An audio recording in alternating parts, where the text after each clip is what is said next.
हमारा टॉपिक चल रहा था एक्सरसाइज नंबर 6.5 और लास्ट वीडियो में हमने क्वेश्चन नंबर 1, 2 एंड 3 को सॉल्व किया था। आज हम स्टार्ट करेंगे question number 4। Question number 4 start करने से पहले अगर आपने क्वेश्चन नंबर 1, 2 एंड 3 को नहीं समझा है तो आप उसको जाकर ज़रूर समझें, क्योंकि क्वेश्चन नंबर 4 और इससे आगे जितने भी क्वेश्चंस हैं वो सारे उन तीनों क्वेश्चन से रिलेटेड हैं और बिल्कुल सेम उसी तरह से क्वेश्चंस हैं ये। अगर आपने वो पहले वाले क्वेश्चन समझे होंगे, उनकी अच्छी तरीके से प्रैक्टिस की होगी, तो ये क्वेश्चंस आपके लिए बहुत ईजी हो जाएंगे। तो देखिए स्टार्ट करते हैं। क्वेश्चन नंबर 4 है, solve the following when measurement angle B is equal to 90 degree and measurement angle C is equal to 60 degree and C is equal to 3 square root 3 centimetre. यहाँ पर आपको एक ट्राइंगल दी हुई है और यहाँ पर उन्होंने कहा है कि जो B पर एंगल है वो 90 डिग्री है और C पर जो एंगल है वो 60 डिग्री है और C की जो मेजरमेंट है वो है 3 स्क्वायर रूट 3 सेंटीमीटर और A और B की जो मेजरमेंट है वो आपने मालूम करनी है और थर्ड एंगल मालूम करना है। तो देखिए यहाँ पर है 60 और यहाँ पर है एंगल 90। तो यहाँ पर हम लिख देंगे गिवन दैट,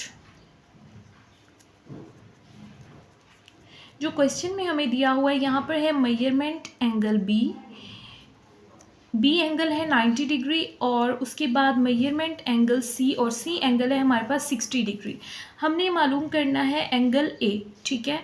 तो मेजरमेंट एंगल ए इस तरह से होती है जैसे हमने लास्ट में पढ़ा, 180 में से आप इन दोनों को माइनस कर देंगे, 90 को भी और 60 को भी, ठीक है। और देखेंगे हमारे पास क्या आंसर आता है। तो देखें कैलकुलेटर को यूज़ करते हुए हम इनको माइनस करेंगे। 180 माइनस 90 एंड माइनस 60, तो यहाँ पर आंसर हमारे पास आ गया 30। तो हमें ये थर्ड एंगल फाइंड हो गया, यहाँ पर है 30 डिग्री। उसके बाद अब आते हैं साइड्स की तरफ। साइड देखिए हमारे पास 3 है, ए बी सी और सी हमें साइड दी हुई है। तो यहाँ पर हम लिख लेते हैं ये हमारे पास है बेस और ये हमारे पास है परपेंडिकुलर और इसको हम कहते हैं हाइपोटेन्यूस। अब हमें फर्स्ट ऑफ ऑल हम फाइंड करेंगे ए, ठीक है। जब हम ए फाइंड करेंगे तो हम यूज़ करेंगे सी को, क्योंकि सी की वैल्यू हमें पता है। सी की वैल्यू को यूज़ करके हम ए की वैल्यू फाइंड करेंगे, ठीक है। तो अब हम ए की वैल्यू फाइंड करने लगे सी को यूज़ करके, यानी बेस फाइंड करेंगे परपेंडिकुलर को यूज़ करके। तो अब हमने ऐसा फॉर्मूला लेना है जिसमें बेस भी हो और परपेंडिकुलर भी हो। देखिए साइन, कॉज और टेन के फॉर्मूलाज को आपने पढ़ा, तो यहाँ से देखें ये है साइन, टेन और कॉस के फॉर्मूलाज यहाँ पर लिखे हुए हैं। हमें चाहिए बेस और परपेंडिकुलर। तो अब हम देखते हैं यहाँ पर आपको टेन के फॉर्मूले में नज़र आ रहा है बेस भी है और परपेंडिकुलर भी है। तो यहाँ से हम टेन का फॉर्मूला यूज़ करेंगे, tan theta is equal to perpendicular over base, क्योंकि हमें परपेंडिकुलर और बेस यूज़ करना था। तो यहाँ से हम लिखेंगे tan theta is equal to perpendicular over base, ठीक हो गया। तो अब देखिए थीटा जो है वो हमेशा हम जो यहाँ पर इस कॉर्नर में एंगल होता है वो वाला यूज़ करते हैं। तो थीटा हम लिखेंगे 60, तो 10 और थीटा की जगह आ जाएगा हमारे पास 60।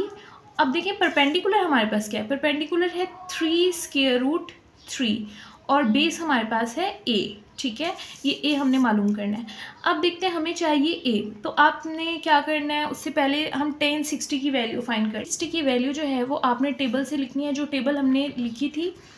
देखें 10 60 की वैल्यू ये है 10 और ये है 60, तो 10 60 की वैल्यू होगी स्क्वायर रूट 3। तो 10 60 की जगह आप लिख देंगे square root 3 is equal to 3 square root 3 over A as it is आ जाएगा, ठीक है। अब आप ऐसा करें ए को इस साइड पर ले जाएं और स्क्वायर रूट 3 को इधर ले आएँ, यानी ए स्क्वायर रूट 3 की जगह पर चला जाएगा और स्क्वायर रूट 3 जो है वो ए की जगह पर आ जाएगा। ए को आप यहाँ पर लिखते हैं 3 स्क्वायर रूट 3 और यहाँ पर स्क्वायर रूट 3 ओवर में आ जाएगा। तो यहाँ से देखिए स्क्वायर रूट 3 से स्क्वायर रूट 3 हो जाएगा कैंसिल और यहाँ से हमारे पास ए की वैल्यू आ जाएगी 3 सेंटीमीटर। तो देखिए यहाँ से अब हमने ए की वैल्यू फाइंड कर ली है, ठीक है। तो दो साइड्स मालूम हो गई हैं। पहले हमने क्या किया, हमने ए की वैल्यू फाइंड करनी थी तो हमने सी को यूज़ करके ए की वैल्यू फाइंड की। अब बिल्कुल उसी तरह से हम बी की वैल्यू फाइंड करेंगे सी को यूज़ करके, यानी हाइपोटेनियस फाइंड करेंगे परपेंडिकुलर को यूज़ करके। तो अब आपने ऐसा फॉर्मूला चूज़ करना है जहाँ पर हाइपोटेनियस भी हो और परपेंडिकुलर भी हो। तो अब यहाँ से देखते हैं हाइपोटेनियस और परपेंडिकुलर किस फॉर्मूले में आ रहा है। तो देखिए साइन थीटा के फॉर्मूला में आ रहा है परपेंडिकुलर ओवर हाइपोटेनियस, हाइपोटेनियस भी है परपेंडिकुलर भी है। तो हम यहाँ से साइन थीटा का फॉर्मूला चूज़ करेंगे। तो यहाँ पर हम लिख देंगे साइन थीटा इक्वल होता है हमारे पास परपेंडिकुलर ओवर हाइपोटेनियस के, ठीक है। तो अब देखते हैं साइन थीटा, और थीटा आपको पता है हमेशा जो यहाँ पर एंगल होता है वो वाला लिखते हैं 60, तो यहाँ पर हम साइन की जगह लिख देंगे साइन 60, और परपेंडिकुलर की वैल्यू हमारे पास है 3√3, तो परपेंडिकुलर की जगह आ जाएगा 3√3 ओवर हाइपोटेनियस। हाइपोटेनियस हमारे पास b है, तो यहाँ पर हम b लिख देंगे हाइपोटेनियस की जगह पर। अब यहाँ से हम देखते हैं साइन 60 की वैल्यू क्या होगी, यहाँ पर टेबल से देखते हैं। तो देखें ये है साइन और ये है 60, तो साइन पर 60 की वैल्यू है √3/2, तो यहाँ पर साइन 60 की जगह हम लिख देते हैं √3/2, और इस साइड पर है 3√3 ओवर b, वो एज इट इज़ आ गए, ठीक है। तो अब देखें b को हम जो है वो उस साइड पर ले जाते हैं और √3/2 दूसरी साइड पर आ जाएगा। देखें इसको इस तरह से करते हैं, b जो है वो इधर चला जाएगा और यहाँ पर रह जाएगा 3√3, और जो इस साइड पर √3/2 था, ये इस साइड पर आकर 2 जो है वो ऊपर आ जाएगा और 3 जो है वो नीचे आ जाएगा, यानी ये फ्रैक्शन उलट हो जाएगी, 2 ऊपर आ जाएगा और √3 नीचे। तो यहाँ पर हम लिखते हैं 2 ऊपर आ जाएगा और √3 को हम यहाँ पर नीचे लिख देंगे। देखिए √3 से √3 क्या हो जाएगा, कैंसिल, और 3 2 क्या आ जाएगा, 6 सेंटीमीटर हमारे पास इसका आंसर आ जाएगा। तो इस तरह से ही हमने दोनों साइड्स मालूम कर लिए। ए का आंसर हमारे पास आ गया 3 सेंटीमीटर और बी का हमने आंसर फाइंड किया 6 सेंटीमीटर। अब हमें तीनों एंगल भी फाइंड हो गए और तीनों साइड्स, और यही इसका आंसर है। नेक्स्ट स्टार्ट करते हैं क्वेश्चन नंबर 2। क्वेश्चन नंबर 2 देखिए, यहाँ पर आपको एक डायग्राम दी हुई है, ट्राइंगल है। यहाँ पर उन्होंने कहा है कि एंगल सी, यानी जो सी पर एंगल है वो कितना है 45 डिग्री, और जो ए की ए है वो 8 सेंटीमीटर, यानी यहाँ पर ए है तो उसकी लेंथ है 8 सेंटीमीटर, और आपको पता है यहाँ पर जो एंगल होता है वो हमेशा 90 डिग्री का होता है। तो मैंने आपको बताया था कि अगर आपके पास दो एंगल्स हों तो पहले हम एंगल्स फाइंड करते हैं। तो यहाँ पर दो एंगल हैं तो पहले हम एंगल फाइंड करेंगे, थर्ड एंगल फाइंड करेंगे। तो देखिए यहाँ पर पहले हम लिख देते हैं मेजरमेंट एंगल सी।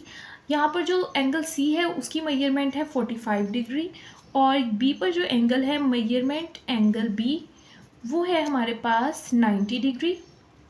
हमने फाइंड करना है मेजरमेंट एंगल ए। तो मेजरमेंट एंगल ए इस तरह से हम फाइंड करेंगे कि हम लिखेंगे 180 डिग्री, और 180 में से इन दोनों को माइनस कर देंगे, -45 डिग्री एंड -90 डिग्री। तो कैलकुलेटर पे इसको सॉल्व करते हैं।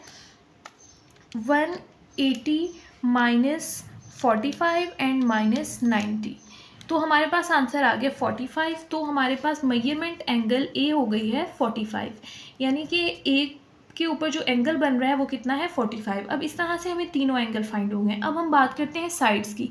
यहाँ पर हमें ए की मेजरमेंट दी हुई है 8 सेंटीमीटर, बी और सी हमने मालूम करना है। तो देखिए यहाँ पर हम पहले लिख देते हैं, ये हमारे पास है बेस, और ये हमारे पास होता है परपेंडिकुलर, और ये हमारे पास होता है हाइपोटेनियस, ठीक है। अब हम साइन, कॉज और टेन के फॉर्मूलाज को यूज़ करेंगे। अब देखिए सबसे पहले हम फाइंड करते हैं परपेंडिकुलर, ठीक है। तो अब परपेंडिकुलर यानी सी हम फाइंड करेंगे ए को यूज़ करके, क्योंकि हमें ए की वैल्यू पता है, तो ए की वैल्यू को यूज़ करके हम सी फाइंड करेंगे। इसका मतलब है हम बेस को यूज़ करके क्या फाइंड करेंगे, परपेंडिकुलर। तो हमने ऐसा फॉर्मूला ढूंढना है साइन, कॉज और टेन से जहाँ पर बेस और परपेंडिकुलर आ रहा हो, ठीक है। तो देखते हैं यहाँ से फॉर्मूलाज से। यहाँ पर हमारे पास 3 फॉर्मूलाज हैं, बेस और परपेंडिकुलर। तो आपको नज़र आ रहा है टेन के फॉर्मूले में बेस भी है और परपेंडिकुलर भी है, तो हम टेन थीटा का फॉर्मूला यूज़ करेंगे। टेन थीटा इक्वल होता है परपेंडिकुलर ओवर बेस के। तो यहाँ पर हम लिख देंगे टेन थीटा इक्वल होता है परपेंडिकुलर ओवर बेस के। तो यहाँ पर देखिए परपेंडिकुलर हमारे पास है सी, तो परपेंडिकुलर की जगह आ जाएगा सी, और बेस हमारे पास है 8 सेंटीमीटर के इक्वल, तो यहाँ पर हम लिख देंगे 8, और यहाँ पर है टेन, और थीटा की जगह आपको पता है जो यहाँ पर एंगल होता है वो लिखते हैं, वो है 45। तो अब देखते हैं हम टेबल से कि टेन 45 की क्या वैल्यू थी। तो टेबल को देखते हैं, हमारे पास ये टेबल है और ये है 45 और ये है 10। तो 10 पर 45 की वैल्यू हमारे पास है 1। तो यहाँ पर 10 45 का आंसर हमारे पास क्या हो गया, 1 is equal to c over 8, ठीक है।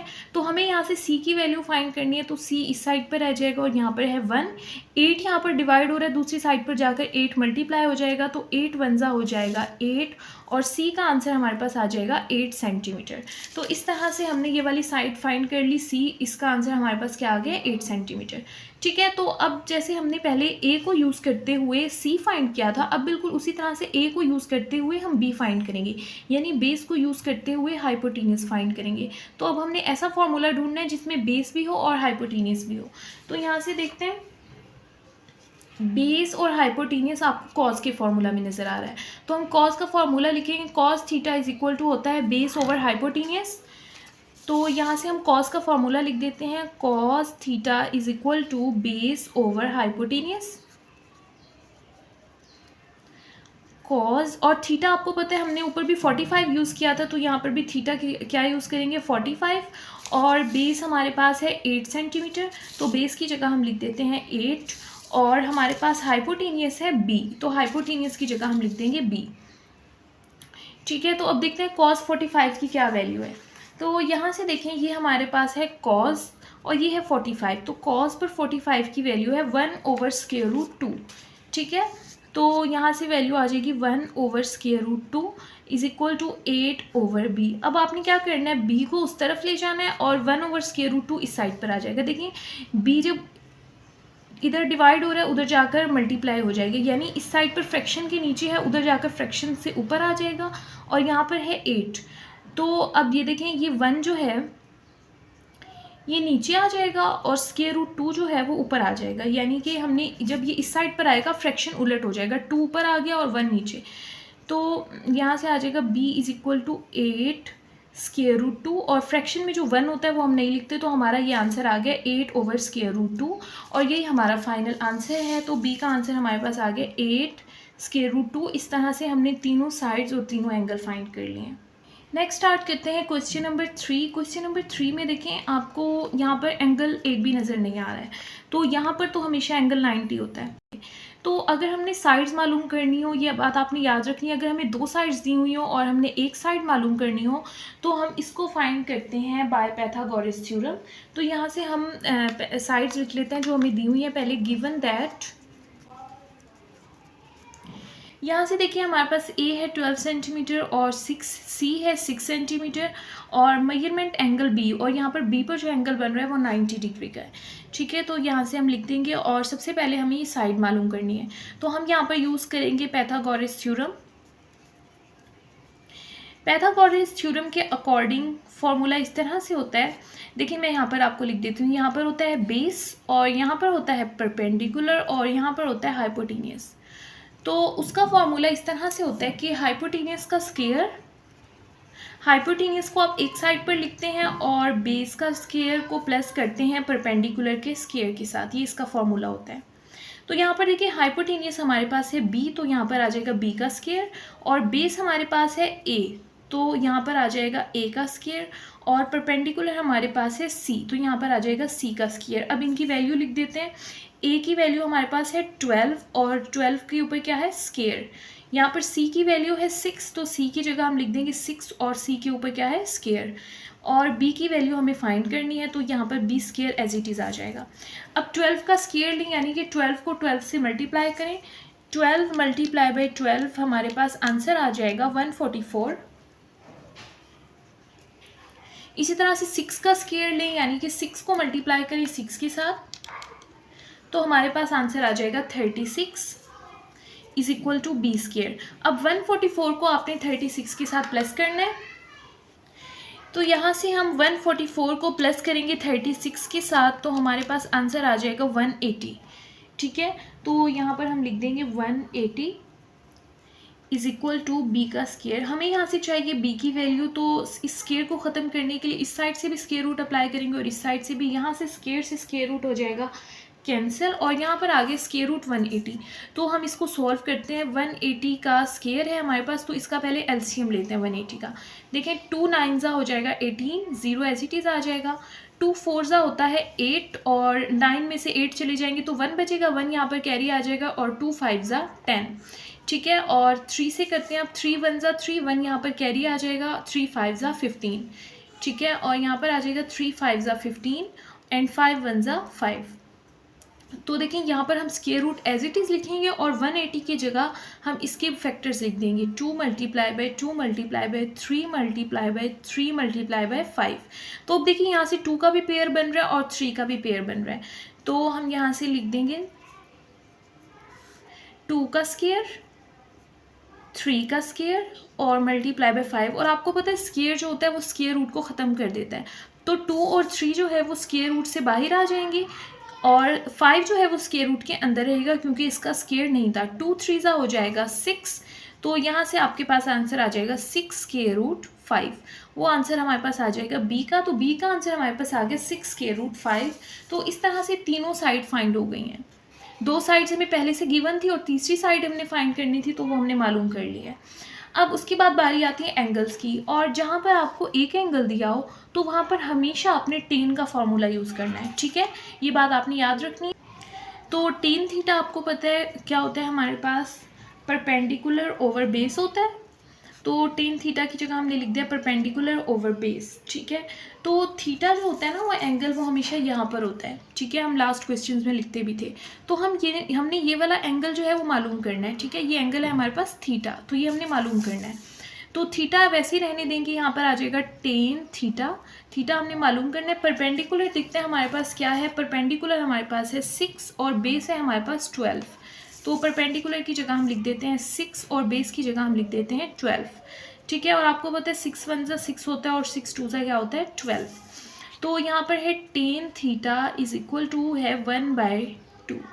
तो अब आपने क्या करना है, थीटा हमने मालूम करना है, तो थीटा को आप इस साइड पर रहने देंगे, यहाँ पर है टेन, टेन को जब आप दूसरी साइड पर लेकर जाएंगे तो ये हो जाएगा टेन -1, यानी इसको पढ़ते हैं टेन इनवर्स, और यहाँ पर है टेन इनवर्स के साथ हमारे पास है 1/2, ठीक है। तो theta is equal to tan inverse, आप पहले 1 को 2 से डिवाइड कर दें और देखते हैं क्या आंसर आता है, 1 डिवाइड बाय 2, तो हमारे पास आंसर आ रहा है 0.5, ठीक है। अब हम फाइंड करते हैं टेन इनवर्स की वैल्यू 0.5 के लिए कैलकुलेटर पर।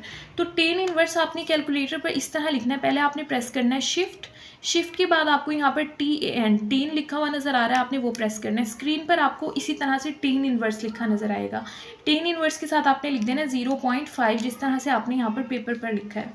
तो इसका आंसर हमारे पास आ गया है 26.5 है, तो इसको राउंड ऑफ करके हम 6 लिख देंगे, ये 6 जो है ये एक इसको कैरी दे देगा, तो यहाँ पर आ जाएगा 26.6, ठीक है। तो थीटा का हम आंसर लिख देते हैं 26.6 डिग्री, तो ये हमारे पास इस थीटा का आंसर आ गया। अब देखिए हमारे पास दो एंगल आ गए, एक एंगल है 90 और एक एंगल अभी हमने मालूम किया वो है 26.6, और अब हमने तीसरा एंगल मालूम करना है जो है एंगल A। तो उसको इसी तरह से मालूम करेंगे जैसे हमने पहले मालूम किया। पहले हम लिख देते हैं, देखें एक एंगल हमारे पास है थीटा, कौन सा एंगल है, C पर बन रहा है, मेजरमेंट एंगल C पर एंगल बन रहा है, ये देखें ना, थीटा हमने मालूम किया C पर एंगल बन रहा था। अब हमने कौन सा एंगल मालूम करना है, A का एंगल मालूम करना है, तो हम यहाँ पर लिखते हैं मेजरमेंट एंगल A इस तरह से मालूम होगा, आपने लिखना है पहले 180 डिग्री और 180 में से इन दोनों को माइनस कर देना है। किन दोनों को माइनस करेंगे, एक तो आपको एंगल पता है 90 है आपके पास और दूसरा एंगल आपने मालूम किया 26.6, तो इन दोनों को माइनस कर देंगे, 90 को भी और 26.6 जो आपने अभी मालूम किया, तो इनको 180 से माइनस कर देंगे और देखते हैं क्या आंसर आता है। 180 माइनस 90 माइनस 26.6, तो यहाँ पर आंसर आ गया 63.4, ठीक है। तो इसका आंसर आ गया 63.4 डिग्री, आपके पास आंसर आ गया मेजरमेंट एंगल A का, और यही हमारे पास फाइनल आंसर है। नेक्स्ट देखें क्वेश्चन नंबर 4 स्टार्ट करते हैं। क्वेश्चन नंबर 4 में हमें ट्रायंगल दिया हुआ है, यहाँ पर एंगल है 60 डिग्री का और यहाँ पर C की मेजरमेंट है 4 सेंटीमीटर, और आपको पता है यहाँ पर जो एंगल होता है वो 90 डिग्री का है। तो गिवन दैट हमें मेजरमेंट एंगल A, जो एंगल साइड A है उसके ऊपर एंगल है 60 डिग्री का, और मेजरमेंट एंगल B, और B पर जो एंगल है उसकी मेजरमेंट है 90 डिग्री, ठीक है। तो अब आपको पता है यहाँ पर हमें दो एंगल्स दिए हुए हैं, तो हम पहले थर्ड एंगल फाइंड करेंगे और फिर साइड्स की तरफ आएंगे। तो थर्ड एंगल यानी मेजरमेंट एंगल C हमने मालूम करना है, ठीक है। तो मेजरमेंट एंगल सी हम इस तरह से मालूम करेंगे, 180 डिग्री लिखेंगे और उसमें से इन दोनों को माइनस करेंगे, 60 डिग्री को भी और 90 डिग्री को भी, और देखते हैं हमारे पास क्या आंसर आएगा मेजरमेंट एंगल सी का।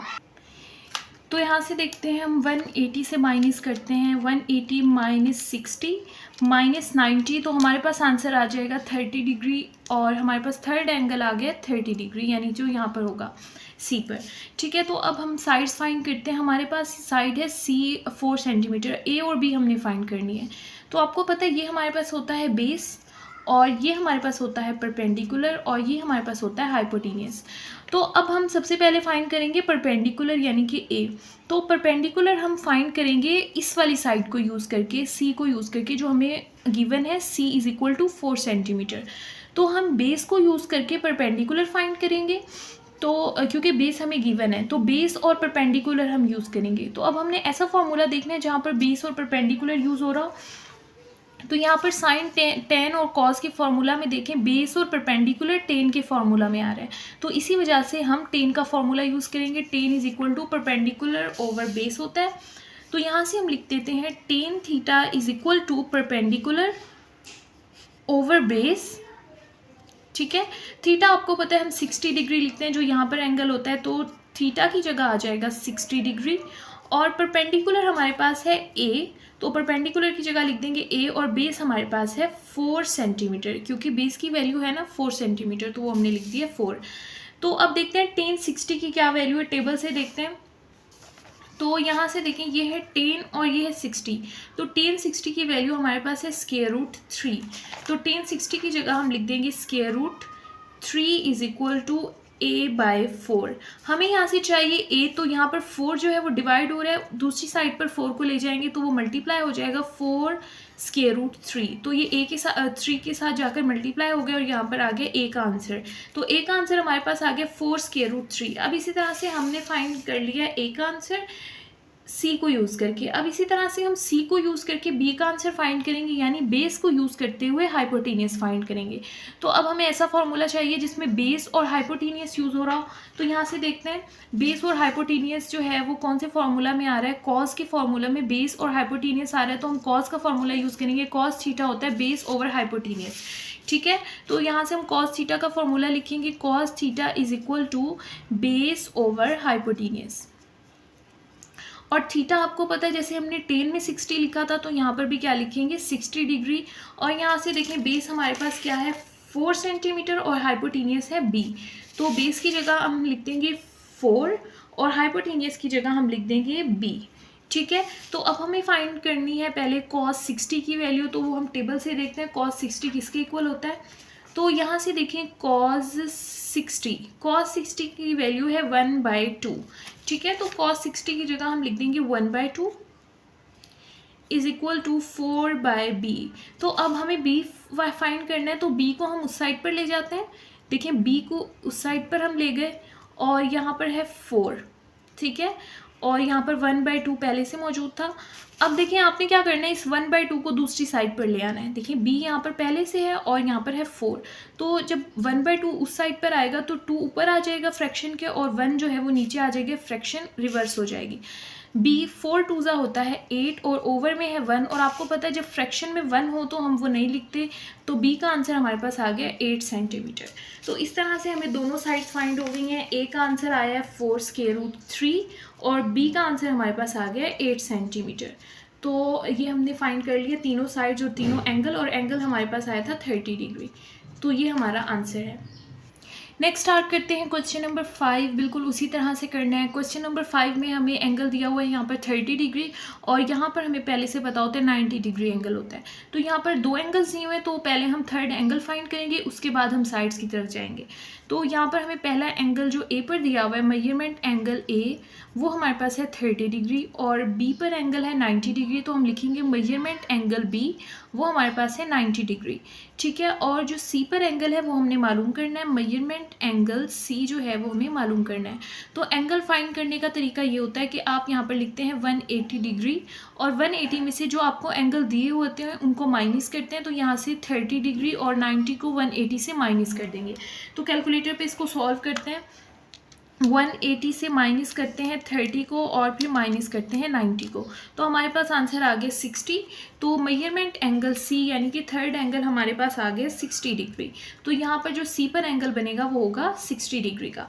तो अब साइड्स देखें तो सी एक साइड हमें दी हुई है वो है सी इज इक्वल टू 4 सेंटीमीटर, ए और बी आपने फाइंड करनी है। ये हमारे पास होता है बेस और ये हमारे पास होता है परपेंडिकुलर और ये हमारे पास होता है हाइपोटेनियस। ठीक है, तो अब हमने जो है पहले ए फाइंड करना है, तो ए को जब हम फाइंड करेंगे तो वो सी को यूज़ करके फाइंड करेंगे, क्योंकि सी की वैल्यू हमें गिवन है तो सी को यूज़ करके हम ए फाइंड करेंगे। और सी हमारे पास है बेस और ए हमारे पास है परपेंडिकुलर। तो अब हमने ऐसा फॉर्मूला चूज़ करना है जिसमें बेस और परपेंडिकुलर आए। तो यहाँ से देखते हैं बेस और परपेंडिकुलर कौन से फॉर्मूला में यूज़ हो रहा है। तो टेन के फॉर्मूले में बेस और परपेंडिकुलर यूज़ हो रहा है। टेन होता है परपेंडिकुलर ओवर बेस के इक्वल। तो यहाँ से हम टेन थीटा का फॉर्मूला लिखेंगे। टेन थीटा इक्वल होता है बेस ओवर परपेंडिकुलर। थीटा आपको पता है जो यहाँ पर एंगल होता है हम वो लिखते हैं टेन और थीटा की जगह पर आ जाएगा 30 डिग्री। और बेस हमारे पास है 4 सेंटीमीटर, बेस की जगह आ जाएगा 4 सेंटीमीटर और परपेंडिकुलर हमारे पास है ए। तो परपेंडिकुलर की जगह हम लिख देंगे ए। अब देखते हैं टेन 30 की टेबल से क्या वैल्यू थी। तो ये देखें ये हमारे पास है 10 और ये है 30। तो 10 30 की वैल्यू है 1/√3। तो यहाँ पर हम 10 30 की जगह लिख देंगे 1/√3 और यहाँ पर आ जाएगा 4/a। ठीक है, अब हमने फाइंड करना है ए। तो ए को आप उस साइड पर ले जाएं, ए उधर जाकर मल्टीप्लाई हो जाएगा, इस साइड पर डिवाइड हो रहा है 1/√3 इज इक्वल टू 4। ठीक है, तो देखें ए यहीं पर रह जाएगा और यहाँ पर है 4। तो 1/√3 दूसरी साइड पर चला जाएगा, √3 ऊपर आ जाएगा और 1 नीचे आ जाएगा, क्योंकि जब उसको दूसरी साइड पर लेकर जाएंगे फ्रैक्शन जो है वो रिवर्स हो जाएगा। a इज इक्वल टू 4 √3 जो है वो हमारा आंसर आ जाएगा। इस 1 को इग्नोर कर देंगे क्योंकि फ्रैक्शन में जो 1 होता है हम उसको चाहे लिखें या ना लिखें तो इस बात से कोई फ़र्क नहीं पड़ता। तो हमारे पास a का आंसर आ गया 4 √3। अब बिल्कुल उसी तरह से ए हमने फाइंड कर लिया। अब हम मालूम करेंगे बी। तो बी को फाइंड करने के लिए हम सी को यूज़ करेंगे क्योंकि सी की वैल्यू हमें गिवन है। तो सी को यूज़ करते हुए हम बी को फाइंड करेंगे, यानी कि अब हमें ऐसा फार्मूला चूज़ करना है जिसमें बेस और हाइपोटेनियस हो। तो यहाँ से फार्मूलाज देखते हैं। बेस और हाइपोटेनियस वाला फार्मूला हमारे पास है कॉस थीटा इक्वल होता है बेस ओवर हाइपोटेनियस। तो यहाँ से हम कॉस थीटा का फॉर्मूला लिखेंगे। कॉस थीटा हमारे पास इक्वल है बेस ओवर हाइपोटेनियस के इक्वल है। तो अब देखिए थीटा आपको पता है वही वाला एंगल होता है जो यहाँ पर होता है, तो थीटा की जगह हम लिखेंगे 30 डिग्री। तो यहाँ पर आ जाएगा कॉस 30 डिग्री। और बेस देखते हैं, यहाँ से हमारे पास है बेस हमारे पास है 4 सेंटीमीटर और हाइपोटेनियस है बी। तो बेस की जगह हम लिख देते हैं 4 सेंटीमीटर और हाइपोटेनियस की जगह हम लिख देते हैं बी। ठीक है, तो अब देखते हैं cos 30 की हमारे पास क्या वैल्यू है टेबल से। तो ये हमारे पास है cos और ये है 30। cos 30 की वैल्यू है √3/2।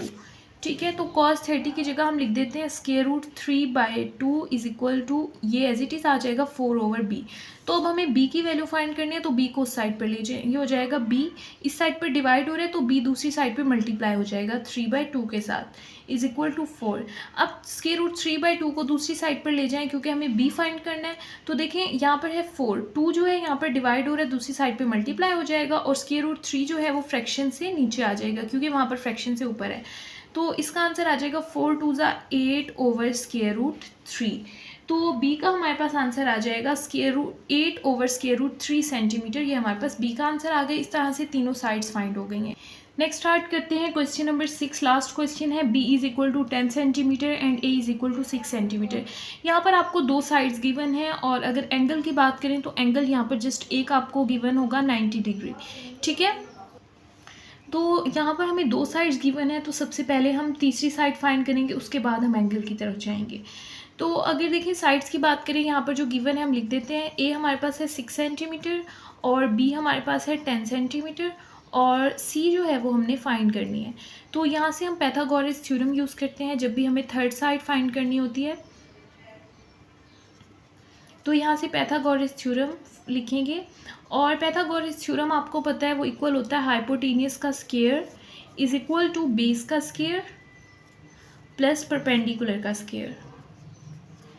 ठीक है, तो अब अगर यहाँ से बात करें, ये हमारे पास होगा परपेंडिकुलर, ये हमारे पास होगा हाइपोटेनियस और ये हमारे पास होती है बेस। ठीक है, तो अब यहाँ पर हम वैल्यूज़ लिख देते हैं। देखिए हाइपोटेनियस की वैल्यू हमारे पास है, हाइपोटेनियस इक्वल है बी के, तो यहाँ पर हाइपोटेनियस की जगह हम लिख देंगे बी का स्क्वायर, और बेस हमारे पास है सी, तो यहाँ पर आ जाएगा सी का स्क्वायर, प्लस परपेंडिकुलर हमारे पास है ए, तो यहाँ पर आ जाएगा ए का स्क्वायर। अब यहाँ पर वैल्यूज़ लिख देते हैं। देखिए बी की वैल्यू हमारे पास है 10 सेंटीमीटर, तो यहाँ पर आ जाएगा 10 और साथ में है स्क्वायर, तो यहाँ पर स्क्वायर लिखेंगे। सी, यहाँ पर सी की वैल्यू हमें गिवन नहीं है, तो सी स्क्वायर एज इट इज़ आ जाएगा, प्लस ए की वैल्यू हमें गिवन है 6 सेंटीमीटर, तो यहाँ पर हम लिख देंगे 6 का स्क्वायर। 10 को आप 10 से मल्टीप्लाई करें तो आंसर आ जाएगा 100 इज इक्वल टू सी का स्क्वायर, प्लस 6 को 6 से मल्टीप्लाई करें यानी 6 का स्क्वायर, आंसर आता है 36। ठीक है, तो हमें फाइंड करना है सी स्क्वायर, तो 100 इस साइड पर है, 36 इस साइड पर प्लस हो रहा है, तो दूसरी साइड पर इसको ले जाएंगे माइनस हो जाएगा और यहाँ पर आ जाएगा सी स्क्वायर। 100 को माइनस करते हैं 36 से और देखते हैं क्या आंसर आता है। 100 माइनस 36 हमारे पास आंसर आता है 64, तो यहाँ पर हम लिख देते हैं 64 is equal to c square. हमें चाहिए सी की वैल्यू और यहाँ पर है सी का स्क्वायर, तो यहाँ पर स्क्वायर रूट अप्लाई करेंगे दोनों साइड से, यहाँ पर स्क्वायर रूट से कैंसिल हो जाएगा और यहाँ पर रह जाएगा सी, और 64 का अगर आप स्क्वायर रूट लें, लेकिन कैलकुलेटर पर ये होता है स्क्वायर रूट का साइन, और यहाँ पर हम लिखें 64, तो हमारा आंसर आ जाता है 8। ठीक है, तो हमारे पास सी का आंसर आ गया 8। इस तरह से अब हमें तीनों साइड फाइंड हो गई हैं। ठीक है, दो साइड्स गिवन थी और सी का आंसर हमारे पास आ गया 8 सेंटीमीटर। तो अब हमें बात करनी है एंगल्स की, और एंगल्स अगर आपको एक एंगल दिया हो और आपने दो एंगल फाइंड करने हो तो हमेशा हम टेन थीटा का फॉर्मूला ही यूज़ करते हैं। ठीक है, तो यहाँ पर हम टेन थीटा का फॉर्मूला लिखेंगे और टेन थीटा हमारे पास होता है परपेंडिकुलर ओवर बेस की। ठीक है, अब हमने फाइंड करना है यहाँ से थीटा आपको पता है ये वाला होता है, यहाँ पर जो एंगल होता है, तो ये वाला एंगल हमने मालूम करना है, तो टेन यहाँ पर लिख देंगे, tan theta as it is आ जाएगा। अब देखते हैं परपेंडिकुलर और बेस की क्या वैल्यू है। तो परपेंडिकुलर यहाँ से है 6 सेंटीमीटर और बेस हमने अभी मालूम किया, सी की वैल्यू हमने जो फाइंड किया वो है 8 सेंटीमीटर। तो परपेंडिकुलर है हमारे पास 6 और बेस है हमारे पास 8, तो परपेंडिकुलर की जगह हम लिख देंगे 6 और बेस की जगह हम लिख देंगे 8। ठीक है, तो अब देखते हैं यहाँ से है हमें फाइंड करना है थीटा, तो थीटा को इस साइड पर रहने दें, टेन को दूसरी साइड पर जब लेकर जाएंगे तो ये हो जाएगा टेन इनवर्स और 6/8। पहले हम यहाँ से 6/8 का आंसर फाइंड करेंगे, यानी 6 को 8 से डिवाइड करते हैं और देखते हैं क्या आंसर आता है। तो ये हमारे पास है 6, उसको डिवाइड करते हैं 8 के साथ, तो हमारे पास आंसर आ गया 0.75। तो टेन इनवर्स 0.75। तो अब हम कैलकुलेटर से फाइंड करते हैं इसकी क्या वैल्यू आएगी। तो यहाँ से देखें, यहाँ पर है टेन इनवर्स इस तरह से आता है, पहले आपने शिफ्ट प्रेस करना है, उसके बाद ये टेन प्रेस करना है, तो यहाँ पर स्क्रीन पर टेन इनवर्स लिखा आएगा, उसके साथ लिख दें 0.75। तो यहाँ से आपके पास आंसर आ जाएगा 36.86। तो यहाँ पर जो 6 है ये एक इसको कैरी दे देगा, तो आप यहाँ पर लिख दें 36.9। ठीक है, तो 36.9 डिग्री जो है वो इसका आंसर आ जाएगा थीटा का। अब हमारे पास दो एंगल हैं, एक हमारे पास एंगल 90 है और एक हमने मालूम कर लिया ये थीटा, जो हमारा आंसर आया 36.9। तो अब थर्ड एंगल हमने फाइंड करना है, और तीसरा एंगल फाइंड करने का तरीका ये होता है, यानी आपने फाइंड करना है मेजरमेंट एंगल सी। तो आप क्या करेंगे, 180 में से दोनों को माइनस कर देंगे, जो दो एंगल आपको गिवन है, एक आपको गिवन है 90 डिग्री और एक आपने जो मालूम किया 36.9 डिग्री, इन दोनों को माइनस कर दें। तो देखते हैं हमारे पास क्या आंसर आएगा। 180 को माइनस करते हैं 90 से और फिर माइनस करते हैं 36.9 से, तो यहाँ से हमारा आंसर आ गया 53.1 डिग्री। तो इस तरह से हमें ये तीनों एंगल्स और तीनों साइड्स मालूम हो गए हैं और ये हमारा आंसर है। इस तरह से ये क्वेश्चन कंप्लीट हो गया। अगर इसमें आपका कोई क्वेश्चन हो तो आप कमेंट बॉक्स में पूछ सकते हैं।